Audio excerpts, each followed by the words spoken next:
przed jazdem do wojska, w takim poczuciu bezradności, że za chwilę pojadę do wojska. Ten proces wisiał nade mną, był straszny.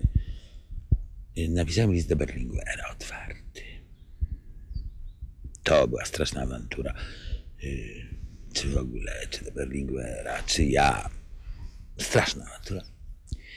Ale ja się uparłem. Na pewno bym ustąpił normalnie, gdybym zostawał.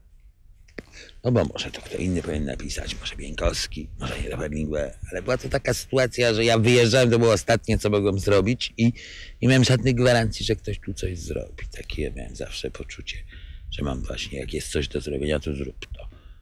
Co nie zawsze było słuszne, ale czasem bardzo. Otóż myśliłem wtedy, że do Berlinguera, no bo oni byli w takim ostrym zwarciu z Hadecją przedwyborczym.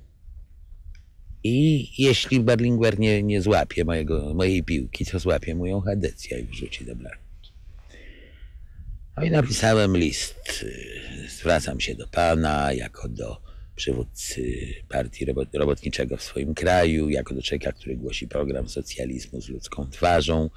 W obronie zwracam się o obronę polskich robotników torturowanych, bitych, więzionych, głodzonych, leżonych w prasie, radiu i telewizji. I tak dalej opisywałem sprawę, opisywałem proces i wszystko, co się zdarzyło, wydarzenia. To już były minuty, także już nie było czego. Normalnie myśmy te sztuki robili straszne z wysyłaniem na zachód, strasznie skomplikowane. A tu nie było co robić żartów. Ja zaprosiłem do siebie dziennikarzy, dałem im ten list. Rzeczywiście portki miałem pełne strachu, bo to po raz pierwszy takie numery się robiło. W dodatku jeszcze w ostatniej chwili później przybiegł ten korespondent Ansy i osobno mu to tam daliśmy, przetłumaczył, a mu to Maryna Ohabi, to żeśmy mu dali, poleciało. Na szczęście, bo okazało się, że wszyscy inni dziennikarze tego nie puścili, puścił to ten Ansy, a ja pojechałem do wojska.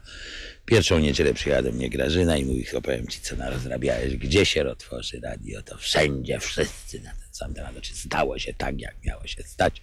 I Hadecja, i komuniści, i wszystkie ugrupowania, i na całym świecie ten list zaczął walczyć i jakiś niecały tydzień potem zobaczyłem w Polityce list Gierek zwrócił się do sądu, żeby im złagodzić i ich puszczono od razu. I miałem takie poczucie, jedyny raz w życiu takie miałem poczucie, że po prostu bezpośrednio, materialnie wypuściłem ludzi z więzienia 7, którym groziły najwyższe możliwe wyroki.